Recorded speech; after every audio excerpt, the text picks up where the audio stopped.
કેમ છો ખેડૂત મિત્રો? હું છું યુએસ કડીવાર અને આપણી યુટ્યુબ ચેનલ છે ખેડૂત વર્લ્ડ.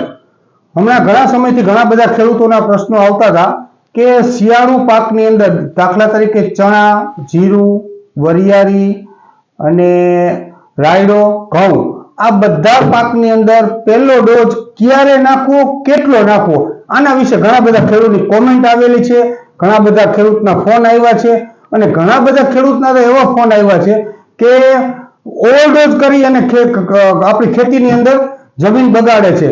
કારણ કે યુરિયા છે એ ઘઉંના પાકમાં, પછી ચણા, રાયડો, જીરું અંદર ઘણા બધા ખેડૂતો એવા છે કે 1 વીઘાની અંદર એક ગુણી જીરુમાં કે ચણાના પાકમાં કે ઘઉંમાં નાખી અને જમીનનો બગાડ કરે છે.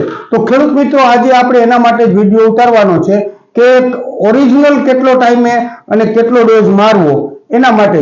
એટલે આ વસ્તુ હું બધા પાક માટે કહું છું. દાખલા તરીકે ઘઉં હોય, રાયડો હોય, ચણા હોય, જીરું હોય, ધાણા હોય કે ઘઉં હોય, આ બધા માટેનો ડોઝ છે હું આજે તમને સેમ બતાવવાનો છું.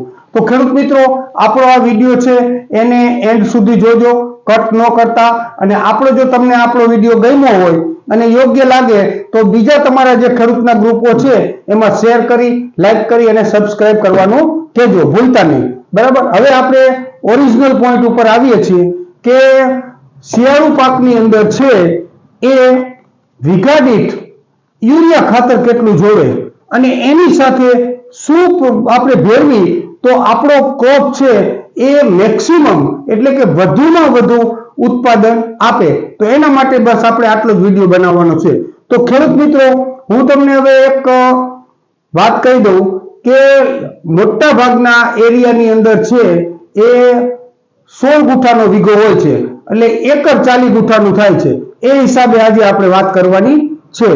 તો ખેડૂત મિત્રો, યુરિયાનો ડોઝ છે એ ઘઉંનો પાક હોય તો ભલે, ચણાનો હોય તો ભલે, જીરુંનો હોય પણ ટૂંકમાં રવિ પાક છે, શિયાળુ પાકમાં XYZ પાક છે એમાં આપણે આ ખાતર નાખવાનું છે. તો ખેડૂત મિત્રો, 1 વીઘાની અંદર 15 કિલો યુરિયા અને સાથે 1 થી 2 કિલો ગ્લુકોઝ ડી આ બંનેનું ટૂંકમાં મિક્સ કરી, યુરિયા ખાતરમાં ગ્લુકોઝ ડી 2 કિલો મિક્સ કરી અને તમારું ઘઉં હોય તો ભલે, ધાણા હોય તો ભલે, ચણા હોય તો ભલે, આને મિક્સ કરી અને નાખી દેવાનું છે. આનાથી તમારો ક્રોપ છે એ વેજીટેટિવ ગ્રોથ કરશે, મૂળિયાનો વિકાસ વધુ થશે, છોડની અંદર પીળાશ વાતાવરણના કારણે સ્ટ્રેસમાં આવી ગયો છે તો એને બચાવશે. બીજા નંબરમાં છોડનો જે ગ્રોથ છે એ આપણને નહીં વિચાર્યો એટલો બધો ગ્રોથ કરાવશે. આપણે આનો અગાઉ કપાસના પાકમાં પણ વિડીયો ઉતારેલો છે. હવે ઘઉંના પાકમાં હું તમને વાત કરું છું.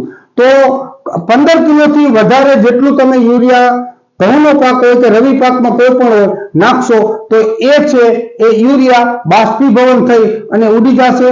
તમારા ક્રોપને, તમારા પાકને 15 કિલા ઉપર એક દાણો કામમાં આવશે નહીં અને ઉલટાની જમીન બગડશે.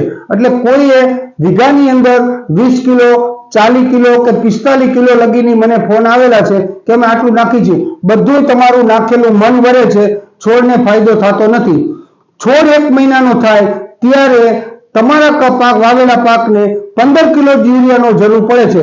તો આ 15 કિલો યુરિયાનો ડોઝ રાખી એમાં 2 કિલો ગ્લુકોઝ ડી ભેળવી અને તમારા પાકની અંદર પોખી દેવાનું અને પાછળથી પાણી મૂકી દેવાનું. એટલે તમને વિચારવું નહીં હોય, કલ્પના નહીં હોય એવું રિઝલ્ટ આવશે. અને આ ગ્લુકોઝ ડી માત્ર વેજીટેટિવ ગ્રોથ માટે નથી પણ દાણાના સ્વાદમાં, દાણાની ક્વોલિટીમાં, દાણાની અંદર ભરાયેલા માવામાં ઘણા બધા કામની અંદર આ ફાયદો આપે છે. અને સાથે સાથે દાણાની જે કુદરતી મીઠાશ છે એ આ ગ્લુકોઝ ડી જાળવી રાખશે. તો ખેડૂત મિત્રો, આપણે આજે આટલો જ વિડીયો બનાવવાનો હતો. આપણી યુટ્યુબ ચેનલ એટલે કે ખેડૂત વર્લ્ડને લાઈક કરી, સબસ્ક્રાઇબ કરી અને બીજા ખેડૂત સુધી પહોંચાડજો. ધન્યવાદ.